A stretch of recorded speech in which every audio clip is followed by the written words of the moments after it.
If being busy was the key to success, every entrepreneur would be making six figures. No. Today we're going to be discussing the difference between being busy and actually just making your business grow, because there is a difference. If your to-do list is longer and bigger than your actual bank account, you're going to want to continue to watch this episode. So please tune in, sit back, and enjoy this episode of the MadeHerselfABoss podcast.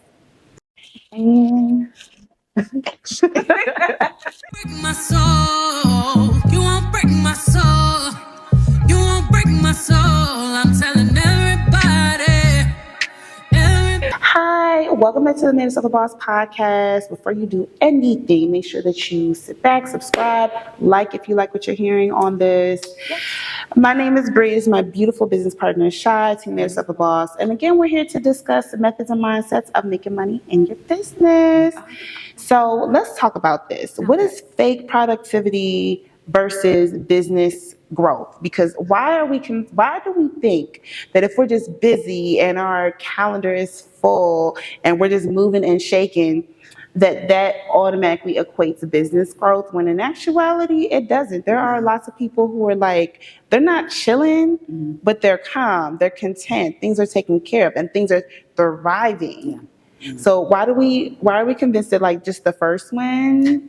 I think it looks good. I think that's the answer. I think it looks good. It looks good to like be busy. Oh, I got something to do. But like your bank account doesn't necessarily reflect that all the time. No, like, what do you think that that's about? No, I think it's about what you just said. What people are seeing and thinking that is driving revenue when they know daggone well their bank account is not reflecting that. So fake productivity is, I think, and you might not like me today, but I think fake productivity is just you thinking that it's just posting. It's just, let me go on live today. Let me look like I'm doing something. Let me just constantly just create. And that's not necessarily the things that we know that will drive people to us. It's a catalyst to what maybe you need to do, but it's not the main thing. I think the real business growth comes from the testing, the strategy, the what am I saying, what am I conveying? I think it's the deeper aspect of things that you actually see the growth in the conversion, right? Mm-hmm. Your sales process. Another episode ago, we talked about, do you even have a real sales process? Do you even know what it is, right? The process to making sales. So I think people mistake doing busy work versus doing the work that will actually drive and connect them to the people they're called to serve, which is revenue. There's a lot of times we talk about the difference between working in your business and working on your business. When you are working in your business, it's taskful, right? It's the emails, it's the setup, it's those things. But when you are actually working on your business, you're stepping into the energy of what is driving something to you. Mainly the revenue, mainly are you attracting the clients? You're able to work on, let me refine my offers, let me look at my sales process in deep thought, let me look at the things that actually matter before handing it back to the work on the other side of business. So I think when we spend more energy working on is also taking time out to plan. So when you're going to places and spaces where they help you plan and you're investing in those things, that's working on your business. And I think a lot of times us as entrepreneurs, whether we're starting or in that intermediate level of growing, we're not focusing on the on part. We're so stuck in track in the end because we feel like we're doing all the hats. We're focused on not having the right plan. But when you can focus on the business, you're able to foresee those things. And then when you go back in the business, you can delegate all those things. But you know what? You're so right. You're so right. I think that some people might fall into that trap because they don't know how to prioritize what tasks, fall under the umbrella of working on versus working in. So just to let you know, long story short on that, the income generating tasks are the ones that are working on. The working in tasks usually involve like the tinier pieces that are a part of that. The things that you can delegate are the things that, should not take precedence over this, like the core part of what's it going to be taking for me to grow this business, to know, make sure people know what I'm talking about, to get it in front of them, all those other things. For example, the working on is figuring out what your messaging and marketing is going to look like, right? The overall plan, how do I want to come across? Who is this speaking to? What value am I giving them in that process? All of that. The working in is the individual posting or the individual blog posts or the individual whatevers that are going to fall underneath that, you know? So there's no way you can put this on top of this because this has to come first. So prioritizing is a huge part of that to me. And I think that the average person, old me, didn't really know or understand the difference. Yeah.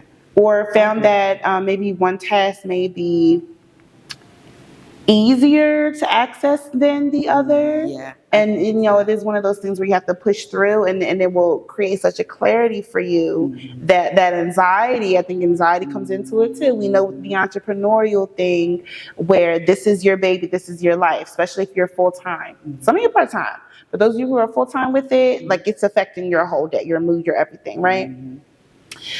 Just really prioritizing what has to happen in order for these small things to happen. Then these smaller things, can I get somebody else to do it? Or can I automate it? Or what can I do so that I can focus on the working on? Yeah.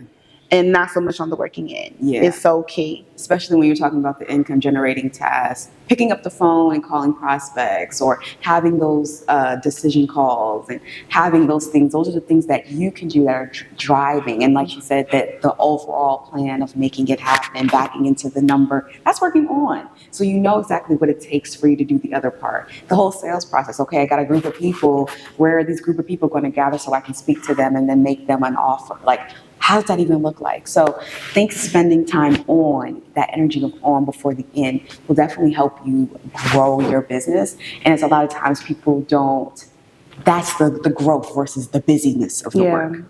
So we want you to be cognizant of that. Yeah, so having so much to do doesn't necessarily mean that you're generating that much money. Like, are the things on that task list actually what's putting money in your bank account? Like for me, the biggest thing that's going to put money in my bank account is that sales call.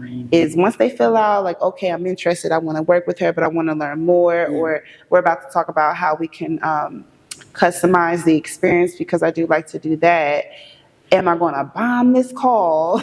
Am I going to bomb this? Am I going to come out confident? Am I going to like seal the deal? That's what's actually getting money in my bank account, and everything else, the working in, can come a little bit easier towards me. So like, what task am I putting the most attention on instead of just having a million things so that I can feel like I'm doing something? Yeah. Does that make sense? Yeah, no, that makes perfect sense. And we naturally do that versus looking at our calendar, looking at our schedule, looking at the amount of hours, whether we're part-time or full-time, that you're allotted for working on your business. Yeah. And out of those hours, making sure more of those hours are dedicated to those tasks that drive, and understanding that these will drive more revenue than this other stuff, right? So I'd rather spend my 4 hours prospecting and getting people on my calendar, like you said, than spending time creating content and spending time doing other things, because I know once they get them on that call, that's it. All I gotta do is be introduced to me.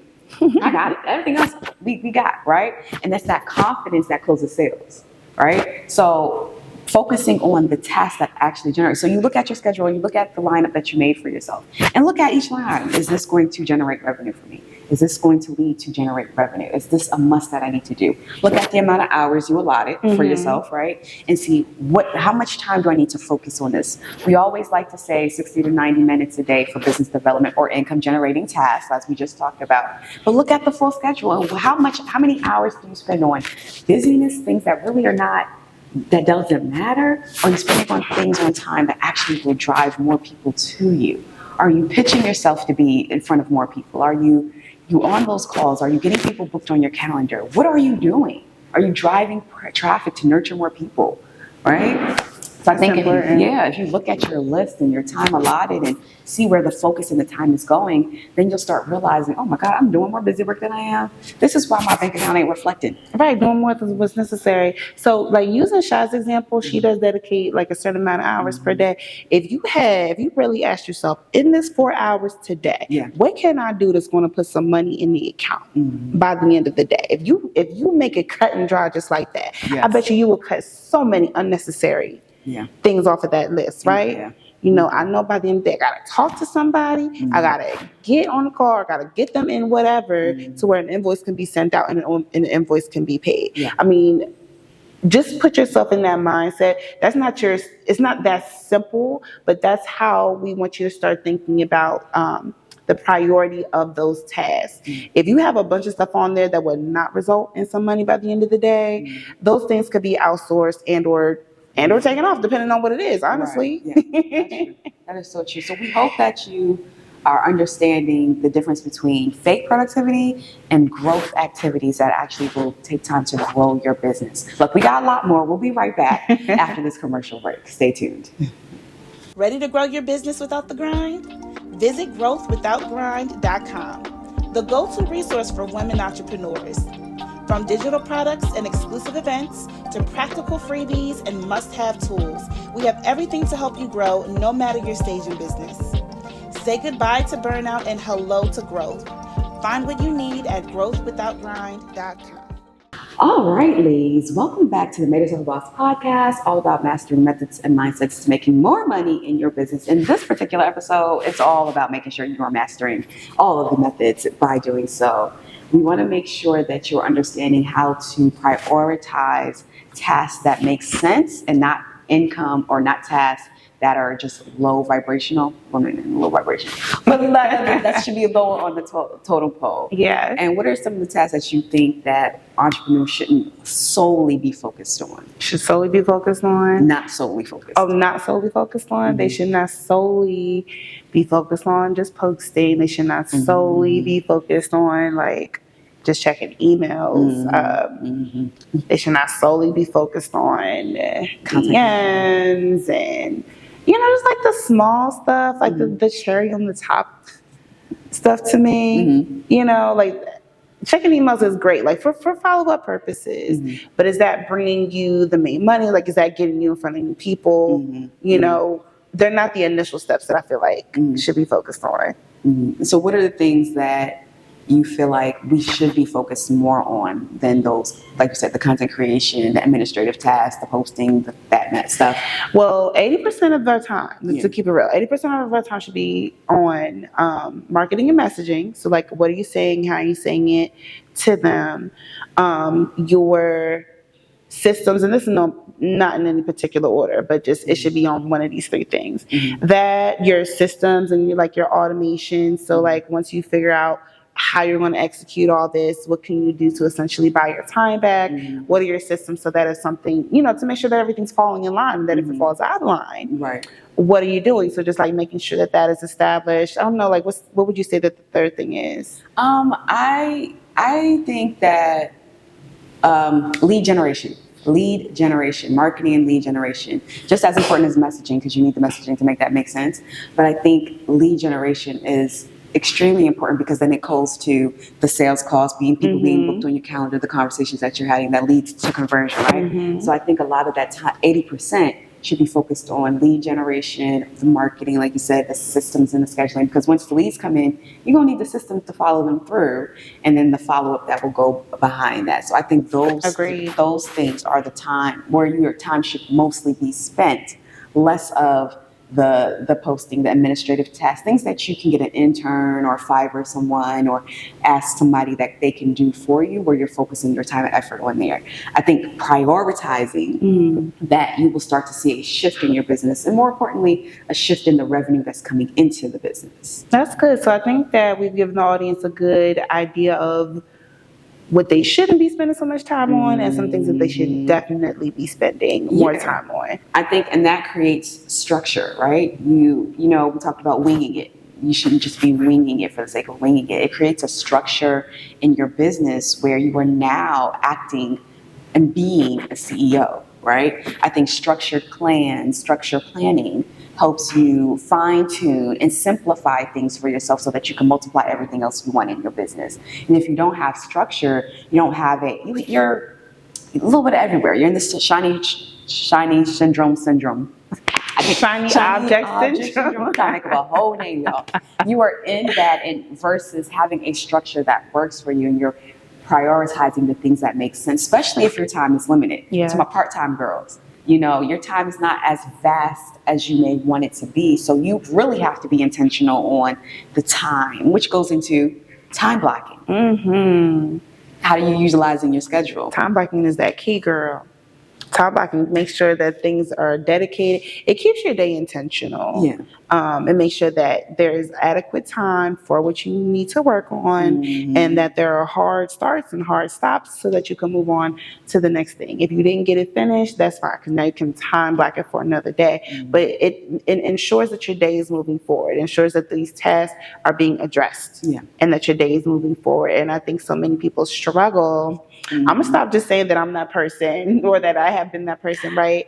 But if you are someone who, has that executive, that I forget what it's called, like it's hard for you to just like prioritize things, and time blindness and all that stuff. Time blocking helps to make sure that that time is dedicated, that you don't bleed over, that you don't, this is just one last thing, or even like stop too early. And it really helps you to stay focused, helps you to feel like at the end of the day, like, you know what, I was productive. I got something done. I touched on it. I worked on it. And now I better know how I'm going to utilize the next block of time that I spend on this. So that's the key right there. That's that secret sauce, time blocking. And that goes built into your structure, the time blocking that you're allowing. And also, last but not least, we want you to also take time to celebrate all wins, no win is too small, because as you are reinforcing and affirming and celebrating these things, it becomes easier. Yes. And then you start to see the shifts, and you start to get excited because you've made shifts that actually make sense in your business. So the key question out of every single thing that we have said to you today in this particular episode is looking at your tasks and asking, are the things that I'm doing prioritizing revenue in my business? Or are the things that I'm doing just busy work? We don't want you to doing work for the sake of doing. We want you to be intentional about your time, intentional about the task, so that you are seeing revenue and growth in your business. So that is the key question out of everything we have said and talked about that we want you to really ask yourself. And it'll also be in the journal prompts below. Yes. For you to ask yourself again, what are the things that you're doing that's actually driving revenue in your business and not busy work? That's right. That's how you get to grace and ease. This is how you avoid burnout. Can you imagine experiencing burnout with nothing to show for it? Oof. That hurt, right? That hurt. So like Shai said, make sure that you check out the journal prompts that we always put in the notes below. Make sure that you like, subscribe, so that you can stay tuned for our next video. And stay prosperous, ladies. We will see you the next time. Bye. Every now and then, try to be fine, but I can't be. Not in my mind what I need.